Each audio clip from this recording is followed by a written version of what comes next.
Hello students, WBSLSটির জন্য আমার এই চ্যানেলে গ্রামারের বেশ কিছু টপিক আমি ইতিমধ্যে দিয়েছি, যারা দেখোনি দেখে নেবে। আজকে গ্রামারের আরও একটি ইম্পর্ট্যান্ট কনসেপ্ট নিয়ে আলোচনা করছি, যেটা হচ্ছে কেস। কেস করকম, কী এর থেকে কিভাবে প্রশ্ন আসছে, এসব নিয়ে আমি আজকে বলবো। তবে সবচেয়ে প্রথমে দেখে নেব কেস কাকে বলা হয়। Case is a system of marking dependent nouns or pronouns to show their grammatical function within a sentence. আরও সহজে যদি আমি বলতে চাই, সেটা হচ্ছে কি, case is the relation of a noun or pronoun. Case হচ্ছে একটা নাউন বা প্রোনাউনের সম্পর্ককে বোঝায়। কার সাথে সম্পর্ক? To other words in a sentence.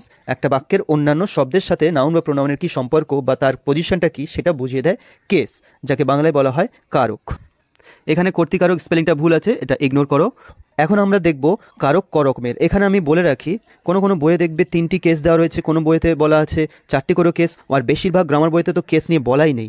তো সমস্ত সোর্স তোমরা ঘাটাঘাটি করলে দেখতে পাবে যে কেস নিয়ে ইউনিফাইড একটা কনসেপ্ট কিন্তু গ্রামার বইতে নেই। তো সব মিলিয়ে আমি এখানে 6টা কেস প্রেজেন্ট করেছি। তো এগুলো দেখলে বুঝতে পারবে যে কেস কেন 4টে কোনো বইতে বা কেন 3টে বলা রয়েছে, আর এখানে কেন 6টা রয়েছে। তো ভালো করে লক্ষ্য করো। প্রথমে আমরা জানবো নমিনেটিভ কেস সম্বন্ধে। নমিনেটিভ কেসের আরও একটা নাম হচ্ছে সাবজেক্টিভ কেস, মানে কর্তৃকারক। তো কর্তৃকারক কাকে বলা হয়? Noun or pronoun as subject of the verb. বাক্যের মধ্যে ভার্বের সাথে নাউনের কি সম্পর্ক, ভার্বের যদি সাবজেক্ট হিসেবে ব্যবহার হয়, কর্তা হিসেবে, তাহলে সেটা নমিনেটিভ কেস বা সাবজেক্টিভ কেস। এক্সাম্পল দেখে নাও, শি ইজ প্লেয়িং। এই বাক্যে শি আর ইজ এর মধ্যে কি সম্পর্ক? না, শি হচ্ছে এই বাক্যে খেলছে, মানে কাজটা কে করছে? শি। তো ওটা হচ্ছে সাবজেক্টিভ কেস বা nominative. Gita cooks for the hostel. হোস্টেলের খাবারটা গীতা রান্না করে, তাহলে এখানে কে করছে কাজটা? গীতা। গীতা কর্তা, এর সাথে কুক এর যে সম্পর্ক সেটা হচ্ছে সাবজেক্টের সম্পর্ক। তাই এই দুটো আমরা দেখতে পেলাম nominative case.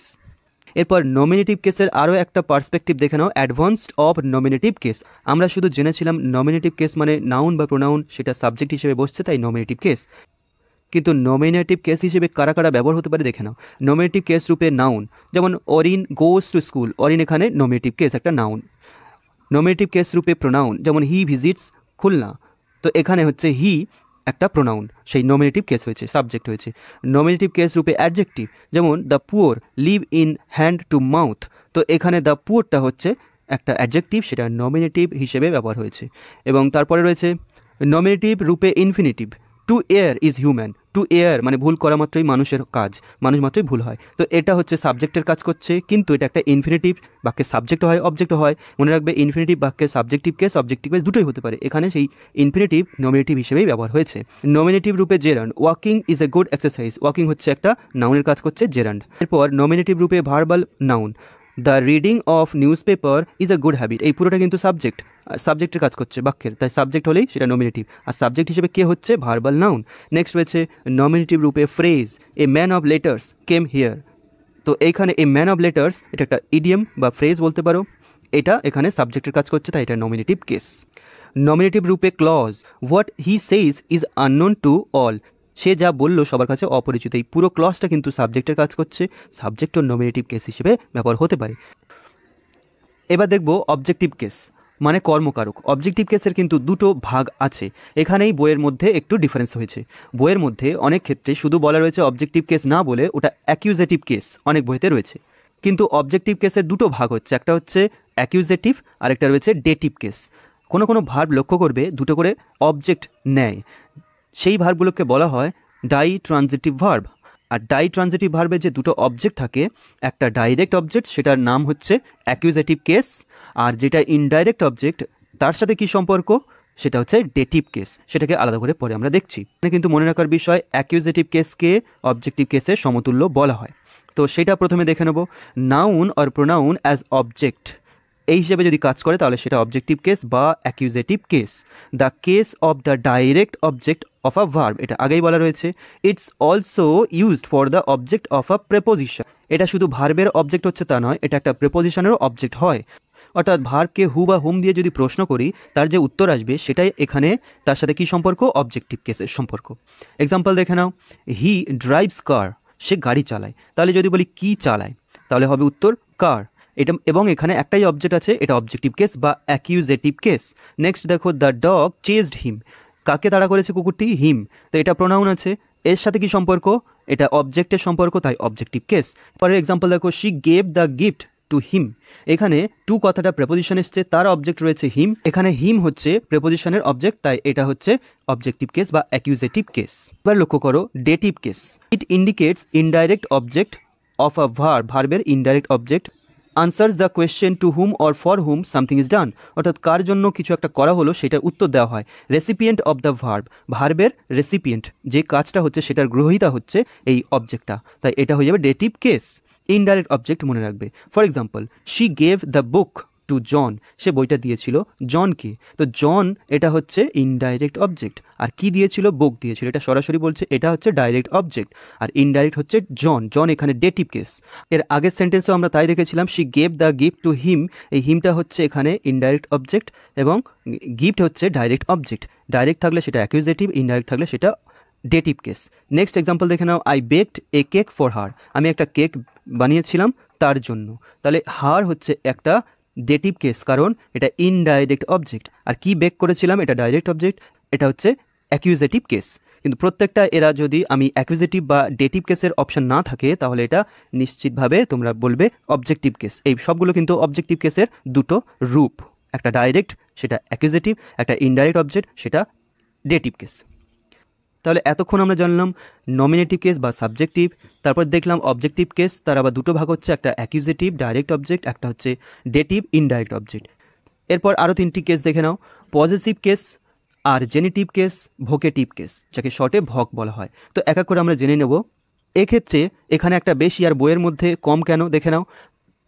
Positive কেসটাকে genitive case এই একই সঙ্গে ধরা হয়, আলাদা করে বলা হয় না। তো পজিটিভ আর জেনেটিভের মধ্যে একটা ডিফারেন্স রয়েছে, সেটা দেখে নাও। পজিটিভ কেস অনলি ওনারশিপ বোঝায়, অর্থাৎ কার এটা, জিনিসটা কার সেটা বুঝিয়ে দেয়, কিন্তু জেনেটিভ কেস ওনারশিপ বুঝিয়ে দেয়, তার সাথে সাথে ভেরিয়াস রিলেশনশিপ ইনক্লুডিং পজেশন, অর্থাৎ কার জিনিসটা সেটা বলার সাথে সাথে আরও অন্যান্য সম্পর্কও বলে দেয়, সেটা হচ্ছে জেনেটিভ কেস। আর পজিটিভ কেস শুধুমাত্র কার সেই অধিকারটা বুঝিয়ে দেয়, ওনারশিপটা, এই হচ্ছে ডিফারেন্স। কিন্তু বইয়ের মধ্যে এই পার্থক্যটা না বলে শুধুমাত্র পজিটিভ বলে দেয় বা শুধু জেনেটিভ বলা থাকে, ওই জন্য ওখানে 3টে বা 4টে কেস, আমার এখানে আমি আলাদা করে দেখিয়েছি, তাই 6টা কেস। অর্থাৎ সব পজিটিভ জেনেটিভ কেস হতে পারে, কিন্তু সব জেনেটিভ কেস পজিটিভ কেস নাও হতে পারে। পজিটিভ কেস কি ইন্ডিকেট করছে, পজেশন বা ওনারশিপ, মালিকানা, আর জেনেটিভ কেস পজেশন বা ওনারশিপ সাথে সাথে অন্যান্য সম্পর্ক বুঝিয়ে দেয়। It is indicated by s or of, এইটা মনে রাখবে, এস বা অফ দিয়ে তৈরি হয় এই জেনেটিভ কেস। পজিটিভ কেসের এক্সাম্পল দেখে নাও, রাহুলস বুক, বইটা কার, না রাহুলের। কোহলিস ব্যাট, ব্যাটটা কার, কোহলির। সেই একই রকমভাবে জনস কার, দ্য ক্যাটস টেল, বিড়ালটির লেজ। দ্য কোম্পানিজ প্রফিটস, কোম্পানির লাভ। হিজ রেজাল্ট, এটা একমাত্র রয়েছে প্রোনাউন, তবে এর সাথে রেজাল্টের সম্পর্ক কি, পজেশন বোঝাচ্ছে, তাই পজিটিভ কেস। তো এখানে নাউন প্রোনাউন সব কিছুর আমরা কি দেখলাম, মালিকানা কে সেটা বোঝাচ্ছে, কার জিনিসটা, তাই পজেশন বোঝাচ্ছে, তাই পজেসিভ কেস। ক্লিয়ার? এরপর আমরা দেখে নেব যে জেনেটিভ কেসের এক্সাম্পল কিছু। তো একটু আগেই আমরা দেখেছিলাম এস যুক্ত করে বা অফ ব্যবহার করে জেনেটিভ কেস করা যায়, তো সেটাই এখানে রয়েছে, একটা এস অ্যাড করে হয়েছে বার্ডস, আর একটা রয়েছে the nest of the bird, of ব্যবহার করা হয়েছে। এবার বলা রয়েছে সর্বদা পজেশন নাও বোঝাতে পারে, জেনেটিভ কেস সবসময় পজেশন বোঝাবে তা কিন্তু নয়। ফর এক্সাম্পল দেখো, relationships like the origin of something, জিনিসটা কোথা থেকে উৎপত্তি হয়েছে সেটা বুঝিয়ে দিতে পারে, যেমন দ্য ওয়ার্কস অফ শেক্সপিয়ার, শেক্সপিয়ারের থেকে আসা এই কাজগুলো। কার এটা, এটাও পজেশন বোঝাচ্ছে, তবে রিলেশনও বোঝাচ্ছে। নেক্সট রয়েছে a part whole relationship, example the top of the mountain, একটা পর্বত আছে তার টপটাকে বোঝাচ্ছে, তাহলে এটা হচ্ছে পার্ট আর হোল এর সম্পর্ক, সেটা বোঝাচ্ছে। এটা কি পজেশন বোঝাচ্ছে না, এটা পার্ট আর হোল সম্পর্ক, তো এটা কিন্তু শুধুমাত্র জেনেটিভ হবে, এই হচ্ছে ডিফারেন্স। আর কি সম্পর্ক বুঝিয়ে দেয়, এ ডেসক্রিপটিভ রিলেশনশিপ, যেমন এ ডেইজ ওয়ার্ক, একটা দিনের কাজ। এবার দেখব লাস্ট ভোকেটিভ কেস বা যাকে ভিওসি বলা হয়, when noun or pronoun are use to address or call a person or thing directly, কোনো ব্যক্তি বস্তুকে আমি ডাইরেক্টলি ডেকে কথা বলবো, সম্বোধন করব, অ্যাড্রেস করব, সেটাই হয়ে যাবে ভোকেটিভ কেস। একে নমিনেটিভ অফ অ্যাড্রেস বা কেস অফ অ্যাড্রেসও বলা হয়, মনে রাখবে। তাহলে নমিনেটিভ অফ অ্যাড্রেস পরীক্ষায় অপশানে থাকতে পারে এই কথাটা, বা কেস অফ অ্যাড্রেস বা ভোকেটিভ কেস কথাটা থাকতে পারে। ভোকেটিভটা বেশি পরিচিত, তাই অন্য নামও দিয়ে দিতে পারে। তো এই সবকটা নাম হচ্ছে সেম একটা কেসকে বোঝাচ্ছে। এখন একটা এক্সাম্পল ভালো করে দেখে নাও কোনটাতে অ্যাড্রেস করা হচ্ছে। আই ডোন্ট নো জন, আমি জনকে জানি না। তো এখানে জন হচ্ছে ডাইরেক্ট অবজেক্ট, জনকে জানি না, কাকে জানি না, জনকে, তো এটা অবজেক্ট, এটা অবজেক্টিভ কেস হবে। কিন্তু পরেরটাতে রয়েছে আই ডোন্ট নো জন, কমা দিয়ে, এর মানে কি, আমি জানি না জন, মানে জনের কাছে আমি বলছি জন এই বিষয়টা আমি জানি না। তো আগেরটা ছিল নমিনেটিভ কেস, আর এটা কিন্তু জনের সাথে কি সম্পর্ক, অ্যাড্রেস করছি, তাই এটা ভোকেটিভ কেস। আশা করছি এই ডিফারেন্সটা বুঝতে পেরেছো। নেক্সট রয়েছে Neha are you busy now, তো নেহা তাকে ডেকে বলছি, অ্যাড্রেস করছি। সিমিলারলি কি রয়েছে, Jim is this your, Rohit you will succeed, brother could I take your pen, আমি কি তোমার পেনটা নিতে পারি ভাই, গুড বাই মাদার, মা আমি আসি। তো প্রত্যেকটা কিন্তু অ্যাড্রেস করছি ডাইরেক্টলি, এগুলো হচ্ছে ভোকেটিভ কেস। নেক্সট রয়েছে কাম হিয়ার বা গো হোম, এই দুটো লক্ষ্য করো, এখানে কিন্তু কোনো সাবজেক্ট কাউকে নাউন প্রোনাউন কিছু বলা নেই, এটা ইম্পারেটিভ মোডে আছে, কিন্তু এখানে ইউ সাবজেক্টগুলো উজ্জ্ব আছে, আন্ডারস্টুড আছে, তাই এটা ওদেরকে অ্যাড্রেস করেই বলা হচ্ছে, এটা ভোকেটিভ কেসের মধ্যেই পড়বে। কিছু এরর্স দেখে নেবো এবং নিয়ম দেখে নেবো। After let and preposition, let কথাটার পরে এবং প্রেপোজিশনের পরে pronouns are used in accusative case, মনে রাখবে এটা দিয়ে এরর আসতে পারে, অর্থাৎ অবজেক্টিভ কেস হিসেবে বসে। কার কার পরে, লেট কথাটার পরে, প্রেপোজিশনের পরে। ফর এক্সাম্পল, লেট হি না হিম গো হোম, তাকে যেতে দাও, তো লেটের পরে কি বসে, অবজেক্টিভ কেস বা অ্যাকিউজেটিভ বসে, তাই এখানে হি হবে না, এখানে হবে হিম। নেক্সট রয়েছে let they or them come in, তাদেরকে ভেতরে আসতে দাও, লেট আছে তাই দেম হবে অবজেক্টিভ বা অ্যাকিউজেটিভ কেস। নেক্সট রয়েছে there is a relation between you and I, কিন্তু এখানে বিটুইন রয়েছে, তো এক্ষেত্রে কী হবে, ইউ অ্যান্ড মি হবে, অবজেক্টিভ কেস হবে।